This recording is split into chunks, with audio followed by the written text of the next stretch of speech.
हिते अवां सां ॿी अहम ख़बर शेयर करे रहिया आहियूं। ईद उल फितर जे सरकारी मोकलनि दौरान क़दीमी माग मुहन जो दड़ो बंदि रहंदो।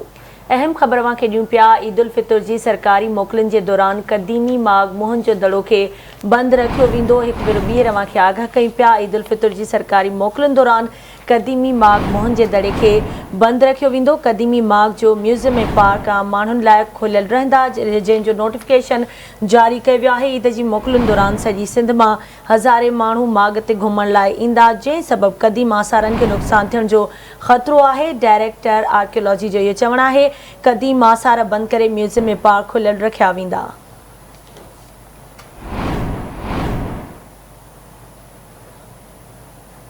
एक भेरो ॿीहर अवां खे अहम ख़बर खां आगाह करे रहिया आहियूं। ईद उल फितर जी सरकारी मोकलनि दौरान क़दीमी माग मुहन जो दड़ो बंदि रहंदो।